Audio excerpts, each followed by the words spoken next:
बिस्मिल्लाहिर्रहमानिर्रहीम। इन औलियाउहु इल्लल मुत्तकून। सदक़ल्लाहु मौलाना अज़ीम। बारगाह रिसालत मुआब सल्लल्लाहु तआला अलैहि वसल्लम में एक बार दुरूद पाक का हदिया पेश करें। अल्लाहुम्मा सल्लि अला सय्यिदिना व मौलाना मुहम्मदिन मअदनिल जूदि वल करम व आलिहि व अस्हाबिहिल किराम व इब्निहिल करीम व बारिक व सल्लिम सलातन दाइमतन सरमदन अबदा। बरकत के लिए मैं अर्ज करता हूँ गौसे आजम बमने बेसरो सामा मददे क़िबले दी मददे काबे ईमा मददे। वाह क्या मर्तबा ए गौस है बाला तेरा, ऊंचे ऊंचों के सरों से है कदम आला तेरा। सर भला क्या कोई जाने के है कैसा तेरा, औलिया मलते हैं आंखें वो है तलवा तेरा। क्या दबे जिस पे हिमायत का हो पंजा तेरा, शेर को खतरे में लाता नहीं कुत्ता तेरा।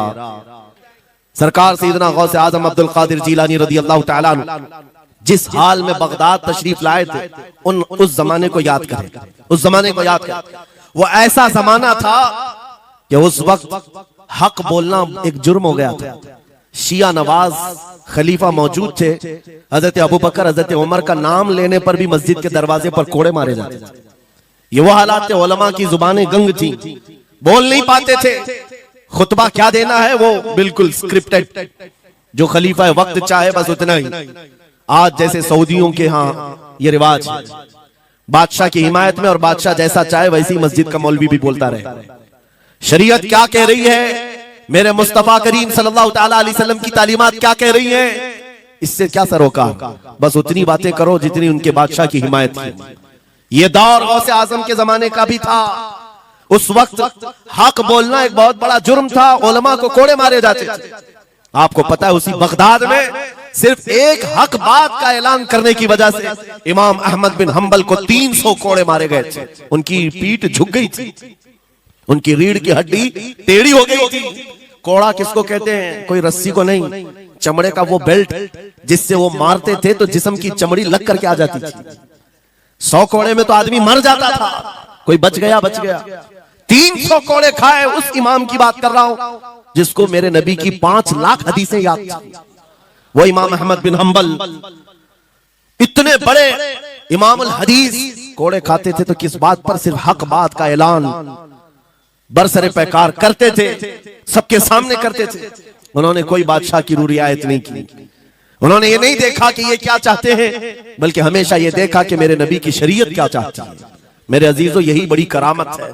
गौसे आजम की बड़ी करामतों में से करामत यह है, उस जमाने में आप बगदाद तशरीफ लाए जब हालात ऐसे थे कि हक बोलना दुश्वार था, और आप जब मस्जिद पर खड़े, मस्जिद के मिंबर पर खड़े होकर ऐलान करने लग गए, हैबत ऐसी तारी थी कि कोई आपको रोक ना सका, और आपकी ये हक्कानियत की तबलीग फैलती गई फैलती गई। शुरू में 10 लोग, फिर 20 लोग, फिर 100 200, फिर 1000 2000। गौसे आजम ने चंद महीनों में जो खुतबात दिए, आपके खुतबात का आलम यह था कि फिर 70,000 का मजमा बराबर सुनने के लिए आया करता। और गौसे आजम का ये खुतबा एक नहीं हजारों खुतबात हैं। जब जब आप खुतबा देते थे, एक बात याद रखें, जुबान अगर पाक हो और अल्लाह की नबी पाक की शरीयत ताहिरा बोलती हो, उस जुबान में बला का असर होता है, अल्लाह करीम की तरफ से असर डाला जाता है।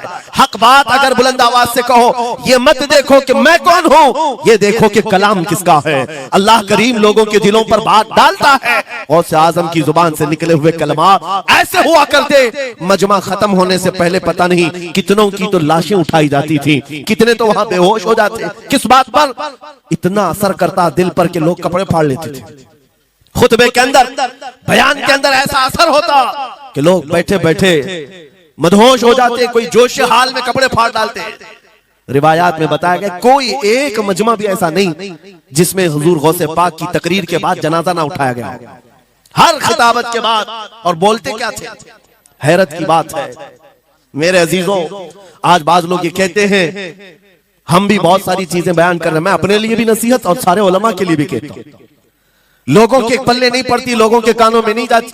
ये जुमा में आते हैं, सोते रहते हैं, जब इमाम खड़ा होता है नमाज के लिए तो ये झटका लेकर के खड़े होते हैं, बयान यूं ही चला जाता है। मेरे अजीजों, दो चीजों की पाबंदी जरूरी है।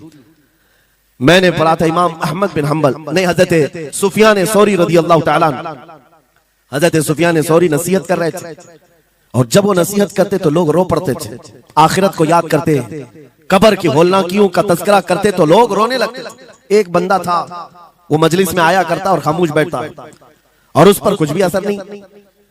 एक दिन उसने पकड़ करके पूछा हजरत सुफियान से, आप जब बयान करते तो लोग धाड़े मार मार कर रोते हैं, मुझे तो कुछ नहीं होता, मैं तो ऐसे ही बैठा रहता हूं। आपने क्या फरमाया? आपने ये नहीं फरमाया कि तू बदतमीज है, तू बदमाश है, तू बद अमल है। फरमाया दो में से एक खराबी हो सकती है, या मेरा दिल खराब होगा या तेरा दिल खराब होगा, इसलिए कि मैं बात रसूलुल्लाह की कर रहा हूं, इसमें असर तो होगा ही। दो में से कोई एक खराब होगा, ये नहीं फरमाया कि तू ही खराब है। यहां पर हमारे लिए नसीहत है, बोलने वाली जुबान पाक हो और लुकमा हलाल का जाता हो, अल्लाह असर जरूर पैदा फरमाता है। सरकार गौसे पाक रदी अल्लाह ताला अन्हु मिंबर पर खड़े होकर बयान कर रहे हैं। क्या बयान कर रहे हैं? सुने।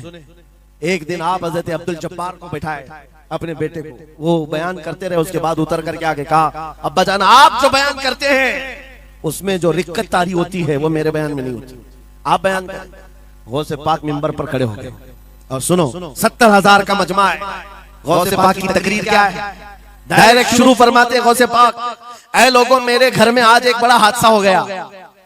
अपने घर का वाकया बयान कर रहे हैं, मेरे घर में आज एक अजीब हादसा हो गया। अब्दुल जब्बार की माँ, यानी अपनी बीवी के बारे में कह रहे हैं, उनके बेटे हजरत अब्दुल जब्बार कहते हैं, अब्दुल जब्बार की माँ मेरे लिए दही मट्टी की हांडी में जमा कर रखी हुई थी, एक छीके से लटकाई हुई। गर्मियों के दिन थे, आज मेरी भी ख्वाहिश थी दही खाने की। मैं घर पहुंचा दोपहर के वक्त, दही की हांडी मेरी बीवी ने उठा करके दस्तरखान पर रखा था। मेरे पहुंचने से पहले ही एक बिल्ला आया घर में और पांव से झपटा मारा, वो दही का मटका गिर गया, टूट गया और दही पूरा जमीन पर बह गया। न माँ खा सका न मेरी बीवी खा सकी। इतना बयान करना था कि लोग ठाड़े मारकर रोने लग गए, कपड़े फाड़ने लग गए, लोगों के अंदर जोश हाल से कैफियत बदल गई। मेरे अजीजों, कोई अपने घर का वाकया बयान कर रहा हो कि दही की हांडी फट गई, दही बह गया, इसमें कौन सी ऐसी बात है रोने की? ये हमारे और तुम्हारे लिए हो सकता है। गौसे आजम का मजमा भी अहले दिल का हुआ करता था, वो बसीरत वाले लोग बैठते थे। गौसे पाक क्या बयान कर रहे थे? गौसे पाक के बयान का मतलब ये नहीं है कि अब्दुल उनकी बीवी दही की हांडी जमाई थी और उनके लिए खाने का इंतजार कर रही थी। गौसे आजम अपने वाकये से दुनिया की हालत बता रहे थे, ऐ लोगों, जिस तरह मेरे घर में आज मेरे खाने से पहले दही का मटका टूट गया और दही बह गया, सबकी हालतें तकरीबन ऐसी होती हैं। इंसान अपने लिए इतना कमाता है, माल जमा करता रहता है, और जब उसके खाने का वक्त आता है, मलकुल मौत पंजा मारकर रूह निकाल लेता है और सारा माल उसका धरा का धरा रह जाता है, ना वो चख पाता है ना खा पाता है। गौसे पाक रज़ी अल्लाह ताला अन्हु ये दुनिया की हालात बता रहे थे। और मेरे अजीजों, आज भी वही हालात हैं हमारे, आज भी वही हालात हैं। हमने कमाने के लिए अपनी सेहत गंवा दी, रात नहीं देखा, दिन नहीं देखा, दौड़ते रहे माल हासिल करने के लिए, इतना जमा कर लूं, इतना जमा कर लूं, इतना जमा कर लिया, जब तक तो सेहत बिगड़ गई, शुगर भी आ गई, बीपी भी आ गई, और ऐसी बीमारियां लग गई कि आप इनको ठीक करने के लिए जितना जमा किया था खर्चा करते रहो। शेख सादी रहमतुल्लाह अलैह फरमाते हैं, ये दो कामों में तो इंसान की पूरी जिंदगी खत्म होती है। पहले कमाने के लिए सेहत गंवाता है और फिर सेहत बचाने के लिए माल गंवाता है। ये दो चीजों में गौसे पाक रज़ी अल्लाह ताला अन्हु की नसीहत यही थी कि इतना जमा कर ले जाते हो, इतना जमा करते हो कि फिर जब खाने का वक्त आता है तो मियां ऐसे हालात होते हैं कि नमक भी नहीं खा पाते, शक्कर भी नहीं खा पाते। दूसरी बातें तो छोड़ो, शुगर वाले शक्कर नहीं चख पाते, बीपी वाले नमक नहीं चख पाते। अरे ये बड़ी छोटी चीजें हैं, और माल देखो तो करोड़ों का है, अरबों का है, अरबों का माल पड़ा हुआ है, नमक नहीं चख पाते, शक्कर नहीं खा पाते। किसके लिए जमा किया था? और थोड़ी और बड़ी बीमारी हो गई तो पानी भी नहीं पी पाते, डायलिसिस चल रहा है, किडनी खराब है। कितने ऐसे लोग मिलते हैं आज, कितने ऐसे हैं जिन्होंने साफ मुझसे कहा कि डॉक्टर ने पूरा गिन करके कहा है कि पूरे दिन भर में जो है एक ढक्कन से पानी पीना, बोतल का जो ढक्कन होता है उस ढक्कन से बस बूंद बूंद चखते रहना, पानी ही ना पियो, इसलिए कि किडनी काम नहीं करती।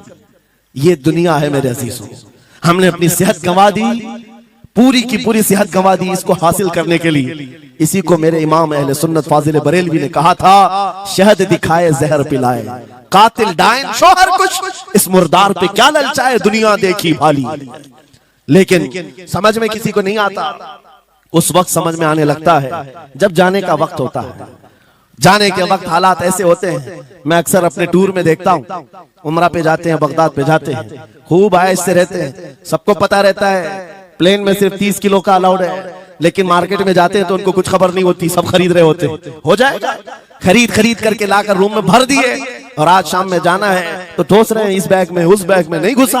और उसके बाद फिर एयरपोर्ट पहुंचे तो कभी इसको रिक्वेस्ट कभी उसको रिक्वेस्ट, थोड़ा हमारा भी ले लो, थोड़ा हमारा भी ले लो। अरे वहां सबका 30 है, कोई लेने को तैयार नहीं। फिर खरीदा हुआ वहीं छोड़ करके हसरत भरी निगाह से देखते जाते हैं, किसी की खजूर छूटी हुई है, किसी के मुसल्ले छूटे हुए हैं, किसी के कपड़े छूटे हुए हैं। हर बार हम एयरपोर्ट पे देखते हैं, छोड़ करके जा रहे होते हैं, बड़ी हसरत से देखते हैं। मेरे अजीजों, ये कोई लतीफा नहीं, सेम यही हालात जब दुनिया से जा रहा होता है एक इंसान, मरने से पहले उसकी आंखें फटी रह जाती हैं। क्यों कहा गया है मरने के वक्त सबसे पहले उसकी आंखें बंद कर दो? क्योंकि वो अपना माल देख रहा होता है, अपनी औलाद देख रहा होता है, अपना घर बार देख रहा होता है। मैंने इसको बनाया था, इस तरह से कमाया था, इस तरह से इसको पाला था, ये सब देखता रह जाता है। उनमें से किसी चीज को उठा भी नहीं पाता, ले नहीं जा सकता। यहां तक कि ऐसी हालत होती है खुद जा भी नहीं पाता, दूसरों के कंधों पर सवार होकर जाना पड़ता है।